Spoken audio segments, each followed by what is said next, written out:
ഇപ്പം എൻ്റെ കട നിറച്ചും മാങ്ങേട്ടാ. ഒരുപാടല്ല, ഞാൻ പറയണേണ്. എന്താണെന്ന് വെച്ചാൽ മുകളിൽ നിന്ന് വന്ന് വീണ മാങ്ങ പോരാഞ്ഞിട്ടേ പച്ചക്കറി കടയിൽ നിന്നൊരു വിളി വന്നേക്കണ്. മാമ്പഴ പുളിശ്ശേരിക്ക് പറ്റിയ മാങ്ങ ഉണ്ട്, നിങ്ങൾക്ക് വേണമെന്നും ചോദിച്ചു. പിന്നെ ഒന്നും നോക്കിയില്ല, എന്തായാലും ഒരു 4 കിലോ പോരട്ടെ എന്ന് പറയട്ടാ. അങ്ങനെ അതുകൊണ്ടെന്ന് അന്ന് വൈകുന്നേരം തന്നെ ഞാൻ നോക്കുമ്പോഴേ എൻ്റെ വീഡിയോ കണ്ടിട്ട് ഇഷ്ടപ്പെട്ട എൻ്റെ ഒരു സബ്സ്ക്രൈബറല്ലേ ഒരു കുന്ന് മാങ്ങയിട്ട് വന്നേക്കണ്ടോ. എൻ്റെ പൊന്നോ, ഇതെല്ലാം കൂടി ഞാൻ എന്ത് ചെയ്യണമെന്ന് നോക്കിയതേ. ഒരു വലിയ ബിഷോപ്പർ നിറച്ചിട്ടുണ്ടായിരുന്നിട്ടാ. ഏകദേശം ഈ ഒരു ബാസ്ക്കറ്റ് നിറച്ചിട്ടുണ്ട്. പിന്നെ കുറച്ച് ചേച്ചിക്ക് കൊടുത്ത് അതേപോലെ അവളും കുറച്ച് കൊണ്ടുപോയിരുന്നേ. അപ്പം ഇന്ന് ഞങ്ങൾ മാമ്പഴ പുളിശ്ശേരിയാണ് വെക്കണത്.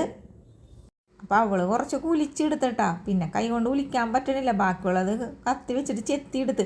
പക്ഷേലേ എന്തു മധുരമുള്ള മാങ്ങയാണ്, നല്ല ടേസ്റ്റും ആയിരുന്നു കേട്ടാ. അങ്ങനെ എന്ത് ചെയ്ത് എല്ലാം കൂടി ഉരുളിയിലേക്ക് ഇട്ടിട്ടുണ്ട്. പിന്നെ ഞാൻ കൈ കൊണ്ട് ഇതേപോലെ ഞാൻ ഓടി എടുക്കുന്നുണ്ട്. ഇങ്ങനെ ചെയ്തിട്ടുണ്ടെങ്കിൽ കറിക്ക് നല്ല ഗ്രേവിയും ഉണ്ടാവും, അതേപോലെ തേങ്ങയുടെ അധികം ആവശ്യം ഉണ്ടാവില്ല. പിന്നെ പച്ചമുളക്, ഉപ്പും മഞ്ഞപ്പൊടി, ഇച്ചിരിക്കോടെ മുളക് പൊടി, പിന്നെ സാമ്പാർ കഷ്ണത്തിന് കൊണ്ടുവന്നാൽ കുറച്ച് കുമ്പളങ്ങ വെള്ളരിക്കൊക്കെ ഉണ്ട്, അതും ചെത്തിക്കണ്ടി ചിട്ട് കൊടുത്ത്. കാരണം എന്താണെന്നറിയാമോ, ഈ മാമ്പഴം കഴിക്കാത്ത ആൾക്കാരുണ്ടാവും. അപ്പോൾ ഗ്രേവിയും ഈ ഒരു കുമ്പളങ്ങയും വെള്ളരിക്കൊക്കെ കഷ്ണം ഉണ്ടാവില്ല, അതെല്ലാം കൂടി കൂട്ടി കൊടുക്കാമെന്ന് പറഞ്ഞാൽ അങ്ങനെ ചെയ്ത്. എല്ലാം കൂടി കിടക്കട്ടെ, ഒരു വയറ്റിലോട്ടല്ലേ പോണത്. അപ്പം ഞാൻ ഇത് വേവിക്കാൻ വെക്കണമെന്നും കാണിച്ചില്ല. കാരണം എന്താണെന്നറിയാമോ, ഇതിൻ്റെ ഇടയിൽ ചായക്കൊക്കെ ആൾക്കാർ വന്നിടോ, പിന്നെ എന്ത് ചെയ്യാനായിട്ടാണ്. അങ്ങനെ ഇത് വെന്ത് കിട്ടിയിട്ടുണ്ട്. ഇനി മിക്സർ ജാറിലേക്ക് തേങ്ങയും കുറച്ച് ജീരകവും തൈരും കൂടി വെച്ചിട്ട് നന്നായിട്ട് അടിച്ചിട്ടാണ് നമ്മളിതിലേക്ക് കലക്കണത്. അപ്പോൾ ഇതിന് മുമ്പും മാമ്പഴ പുളിശ്ശേരിയുടെ വീഡിയോ ഒക്കെ ഞാൻ ഇട്ടിട്ടുണ്ട്. അപ്പോൾ ഇതേപോലെയൊക്കെ തന്നെയാണ് ചെയ്തേക്കണം. കാരണം എന്ന് വെച്ചാൽ മാമ്പഴ പുളിശ്ശേരി വെറൈറ്റി ആയിട്ട് ഉണ്ടാക്കാനൊന്നും എനിക്കറിയില്ല, ഇതേപോലെയൊക്കെ തന്നെ ഉണ്ടാക്കാൻ അറിയാവുന്ന ആൾക്കാരൊന്ന് പറഞ്ഞു തന്നെയുണ്ട്. കാരണം നമുക്ക് ഉണ്ടാക്കാൻ ഇഷ്ടമാണ് അങ്ങനെ വെറൈറ്റി ആയിട്ടുള്ള ഫുഡുകളൊക്കെ. അപ്പം നമുക്ക് നാളെ ഉണ്ടാക്കാമല്ലോ, അതിന് വേണ്ടിയിട്ടാണ്. അപ്പോൾ ഇത് ഞാനിതെല്ലാം കൂടി ഇളക്കി കൂട്ടിയൊക്കെ എടുത്തിട്ടുണ്ട് കേട്ടോ. പിന്നെ ഉപ്പിൻ്റെ കുറച്ച് കുറവുണ്ടായിരുന്നു, അപ്പോൾ ഉപ്പും ഞാൻ ഇട്ട് കൊടുത്തിട്ടുണ്ടായിരുന്നു. പിന്നെ എന്താ പറയണമെന്ന് വെച്ചാൽ ഇന്നലെ ഞാൻ ചിക്കൻ കറിയുടെ വീഡിയോ ഇട്ടില്ലായിരുന്നോ.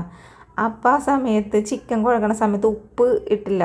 അത് ഉപ്പ് ഞാൻ ഇട്ടിട്ടുണ്ടായിരുന്നു, വീഡിയോ ഓണാക്കാൻ മറന്നു വിടും. അതേപോലെ തന്നെ അത് പറയാനും വിട്ടുപോയി. എന്താണെന്ന് വെച്ചാൽ വേറെ ഒന്നുമല്ല, ഞാനിത് ഉണ്ടാക്കേണ്ട ഇടയിലായിരിക്കും അപ്പുറത്തുനിന്ന് ആൾ വിളിക്കണ, ചേച്ചി ചായ അല്ലെങ്കിൽ ചേച്ചി എന്തെങ്കിലും പറഞ്ഞുകൊണ്ടൊക്കെ. അപ്പോൾ അങ്ങോട്ടും ഇങ്ങോട്ടൊക്കെ ഓട്ടപ്പാച്ചിലായിരിക്കും.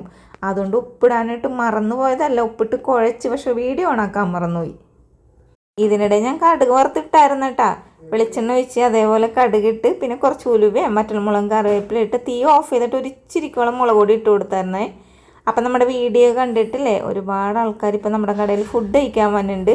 പിന്നെ മാമ്പഴപ്പുളിശ്ശേരി ഉള്ള ദിവസം വന്നിട്ടുണ്ടായിരുന്നു കേട്ടോ. അപ്പോൾ ഇഷ്ടപ്പെട്ടെന്നൊക്കെ പറഞ്ഞു എന്നോട്. അപ്പോൾ നമ്മുടെ ഈ കടയുടെ ലൊക്കേഷൻ ഒരുപാട് ആൾക്കാർ എന്നോട് ചോദിക്കുന്നുണ്ട്.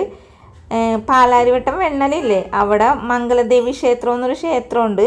അതിനടുത്ത് യശോറ ഫ്ലാറ്റ് ഉണ്ട്. അതിനടുത്ത് നേരെ നോക്കുമ്പോൾ തന്നെ ഒരു കൊച്ചിക്കാരിപ്പെണ്ണ് കടയുണ്ട് കേട്ടോ. അപ്പോൾ അവിടെ വരിക, നല്ല വിഭവസമൃദ്ധമായ വീട്ടിലുണ്ടാക്കണ ഊണ് കഴിക്കുക, സന്തോഷത്തോടെ മടങ്ങി പോവുക. വീഡിയോ ഇഷ്ടപ്പെട്ട സപ്പോർട്ട് ചെയ്യാൻ, ലൈക്ക് ചെയ്യണം. Thank you.